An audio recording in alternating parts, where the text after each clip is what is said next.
इस कहानी की शुरुआत 800 बीसी का समय दिखाते हुए होती है, यानी कि हमारे आज के समय से हजारों साल पहले, जब इंसान पृथ्वी पर आदिवासियों की तरह रहा करते थे। अब एक दिन यहाँ पर आसमान से एक स्पेसशिप निकलता है जिसमें से बहुत तेज रोशनी निकल रही थी।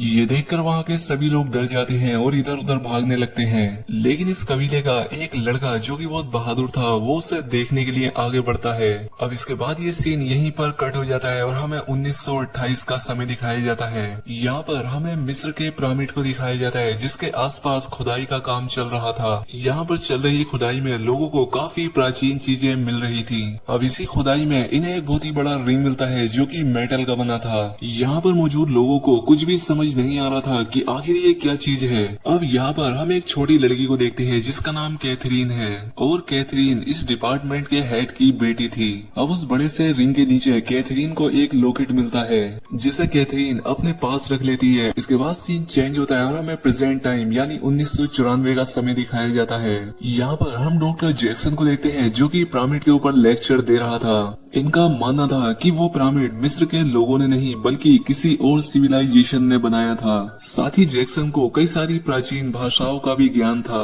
ये यहाँ पर मौजूद लोगों को अपनी रिसर्च के बारे में बताता है, लेकिन कोई भी उसकी बातों पर यकीन नहीं करता।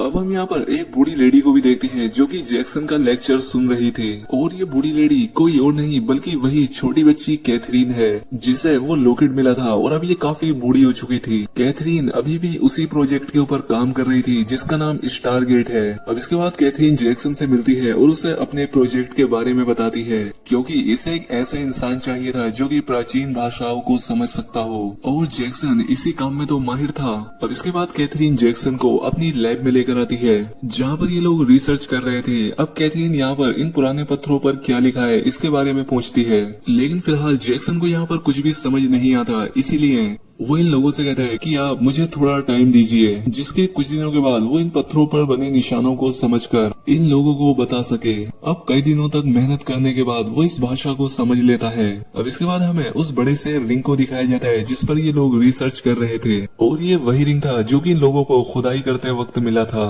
अब जैक्सन की मदद से ये लोग जान चुके थे कि ये कोई रिंग नहीं है बल्कि दूसरी दुनिया में जाने का एक रास्ता है। खैर, अब जैक्सन जब इस रिंग पर बने निशानों को सही क्रम में लगाता है तो इसमें एक वॉर्म होल बन जाता है। ये देखकर ये सभी लोग काफी खुश होते हैं। अब ये लोग अपना एक डिवाइस दूसरी तरफ भेजते हैं ताकि ये पता लगा सके कि इस पोर्टल के दूसरी तरफ क्या है, जहाँ पर इन्हें पता लगता है कि वो डिवाइस एक दूसरी दुनिया में पहुँच गई है, और वहाँ की दुनिया भी बिल्कुल सेम इन्हीं की दुनिया की तरह है। लेकिन वहाँ पर एक और स्टार गेट है, और उस स्टार गेट की लैंग्वेज इनकी दुनिया वाले स्टार गेट से अलग है। अब इनके लिए यही सबसे बड़ी मुश्किल थी कि अगर ये उस दुनिया में चले भी जाएं, तो इनके वापस आने का रास्ता बहुत ज्यादा मुश्किल है, क्योंकि इन्हें वापस आने के लिए उस स्टार गेट के निशानों को भी सही क्रम में लगाना होगा, और अगर ये ऐसा नहीं कर पाए तो ये उसी दुनिया में रह जाएंगे। लेकिन जैक्सन इन्हें यकीन दिलाता है कि वो दूसरी तरफ जाकर भी ये सब कुछ कर सकता है, और अब इसीलिए कर्नल जैक दूसरी दुनिया में जाने की तैयारी कर रहा था, जिससे कि ये लोग जाकर देख सकें कि उस दूसरी दुनिया में क्या चीज है। खैर, अब इसके बाद कैथरीन डेनियल के पास आकर उसे वही लॉकेट देती है जो कि उसे बचपन में मिला था, जिसके बाद ये सभी लोग उस पोर्टल के अंदर चले जाते हैं, और अब देखते ही देखते कुछ ही देर में ये सभी लोग दूसरी दुनिया में पहुंच जाते हैं। यहाँ पर इन्हें हूबहू वैसा ही पिरामिड दिखता है जैसा कि इनकी दुनिया में है। चारों तरफ रेत का रेगिस्तान था। तभी यहाँ पर जैक्सन एक जानवर को देखता है जिसका पीछा करते हुए ये लोग एक ऐसी जगह पर पहुँचते हैं जहाँ पर की बहुत सारे इंसान रहा करते थे, और इन्हें देखकर ऐसा लग रहा था जैसे कि लोग काफी पुराने समय में जी रहे हैं। अब इन्हीं में से एक आदमी जैक्सन के गले में वो लॉकेट देख लेता है, जिसके बाद ये सभी लोग जैक्सन के आगे अपना सर झुका लेते हैं। अब इतने में ही इन आदमियों की बस्ती का लीडर इनके पास आता है जो कि इन्हें बड़ी ही इज्जत के साथ अपने चारों तरफ की चीजें दिखाने लगता है। जैक्सन यहाँ पर देखता है कि जो निशान उसके लॉकेट पर था, सेम वैसा ही निशान लोहे के बने एक बड़े से पहिए पर भी था। दरअसल ये निशान इनके भगवान का था, और ये लोग जैक्सन को भी अपने भगवान का ही कोई साथी मान रहे थे। खैर, अब इस सब के बाद जैक्सन यहाँ पर ये सोचने लगता है कि आखिर वो किस तरह से अपने लोगों को लेकर दूसरी दुनिया में जा पाएगा, और यहाँ से वापस अपने समय में जाने के लिए इसे फिर से वही पोर्टल ढूंढना होगा जिससे कि ये लोग यहाँ पर आए थे। लेकिन इस जगह पर वो पोर्टल कहाँ पर है ये किसी को नहीं मालूम। इस बारे में ये उन आदिवासियों से भी पता करता है, लेकिन अजीब बात यह होती है कि उन लोगों को भी इस बारे में कुछ नहीं पता था। खैर अब रात हो जाती है और रात में एक बहुत ही बड़ी स्पेसशिप उस पिरामिड के ऊपर लैंड करती है, जिसका मतलब ये था कि ये पिरामिड उस स्पेसशिप के लैंड करने की जगह है। उस स्पेसशिप से कुछ एलियन बाहर आते हैं जो कि जैक्सन के लोगों को मार देते हैं और साथ ही जैक्सन और ओट को पकड़कर अपने लीडर के सामने ले जाते हैं। जब वो अपना मास्क हटाता है तो हमें पता चलता है कि ये वही लड़का है जो कि हमें मूवी की शुरुआत में दिखाया गया था। दरअसल ये अब कोई इंसान नहीं है बल्कि एलियन है जो कि दूसरी दुनिया से यहाँ पर आया है। इसने सबसे पहले उस लड़के को मार दिया था और उसके शरीर पर कब्जा करके यहाँ पर भगवान की तरह रह रहा है और इसका नाम रा है। रा कर्नल ओट के सामने उसी का लाया हुआ उसे बॉम्ब दिखाता है जिसे कि रा ने अब अपने कब्जे में ले लिया था। दरअसल ओट अपनी दुनिया से यहाँ पर एक न्यूक्लियर बॉम्ब लेकर आया था ताकि अगर इन्हें यहाँ पर कोई खतरा हो तो ये उस बॉम्ब का इस्तेमाल कर सके, लेकिन अब वो बॉम्ब रा के पास है। अब गुस्से में आकर ओड रा को मारने की कोशिश करता है, लेकिन तभी रा के सामने कुछ बच्चे आ जाते हैं जो कि हमेशा उसके साथ रहा करते थे और इसीलिए ओड रा को नहीं मार पाता, जिसकी वजह से रा के लोग ओड को ही पीट कर उसे कैद कर लेते हैं। लेकिन इस सब में जैक मारा जाता है। अब ये सब देखकर रा को बहुत गुस्सा आ जाता है और इसीलिए वो इंसानों पर हमला करा देता है, जिसमें कि बहुत सारे अनगिनत इंसान मारे जाते हैं। इस कबीले का जो लीडर था उसे लगता है कि शायद उनके भगवान नाराज हो गए हैं और इसीलिए वो हमें सजा दे रहे हैं। दूसरी तरफ हमें जैक्सन को दिखाया जाता है जो कि अभी भी जिंदा था और वो एक खास तरह के बॉक्स से बाहर निकलता है। दरअसल ये एक ऐसी मशीन थी जिसकी मदद से किसी भी मरी हुई चीज को फिर से जिंदा किया जा सकता था और इसी एडवांस्ड मशीन का इस्तेमाल करके रा अभी तक जिंदा और जवान था। इसके बाद रा जैक्सन को बताता है कि हमने तुम्हारे साथियों को कैद खाने में डाल दिया है और तुम लोग जिस बॉम्ब को लेकर यहाँ मेरी दुनिया में आए थे, मैं उसी बॉम्ब को 100 गुना ज्यादा शक्तिशाली बनाकर तुम्हारी दुनिया में भेजूंगा।